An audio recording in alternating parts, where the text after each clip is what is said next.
गया हाजी अब्दुल रज़ाक साहब आसर city centre वाले उन्हें भी अपने चैनल तो चला दिता जी।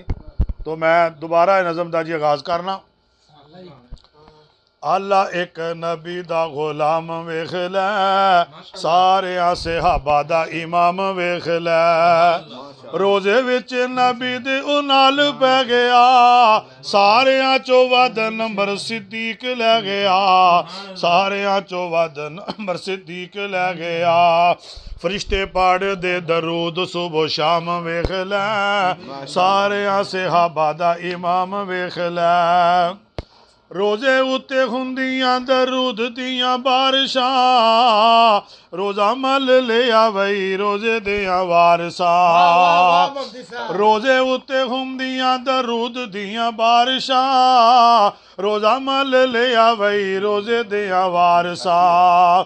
रोजे विच कर दे आराम वेख लै, सारे सहाबा दा इमाम वेख लै। कुरान ते हदीस कोलो मैं सुनिया, कुरान ते हदीस कोलो मैं सुनिया, अल्लाह नबी उसनू खलीफा चुनिया, अल्लाह नबी उसनू खलीफा चुनिया।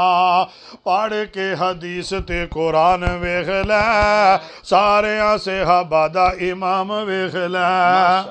और कारी हरून यासर साहब, हजरत शेर पाकिस्तान जनाब सलमान रबानी साहब, कारी अबैदुल्ला साहब, हाफिज इहसान लई साहब, जनाब हाजी अब्दुल रज़ाक साहब, शेर बड़ा काबिल गौर है। इमाम बनाया है इमामुल अंबिया, मुसल्ले ते सिद्दीक आजा आके मुस्तफ़ा, मरू अबा बकरिन फलयुसल्ले बिनाद। इमाम बनाया है इमामुल अंबिया, मुसल्ले ते सिद्दीक आजा आके मुस्तफ़ा। सहाबा पीछे खड़े ने तमाम वेख लै, सारे सहाबा दा इमाम वेख लै। और आखिरी शेर बड़ा प्यारा है। सिद्दीक दी सदाकत उते शक करना, ताइयों कालिया तू पिट पिट मारना। सलमान रबानी साहब, सिद्दीक दी सदाकत उते शक करना, ताइयों कालिया तू पिट पिट मारना। बुरा हुंदा अपना अंजाम वेख लै, सारे सहाबा दा इमाम वेख लै।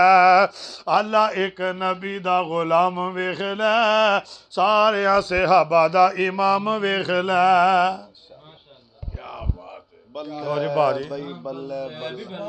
लो जी कारी हरून यासर साहब इंशाल्लाह। चलो जी हाँ सुनाओ जी। लाओ जी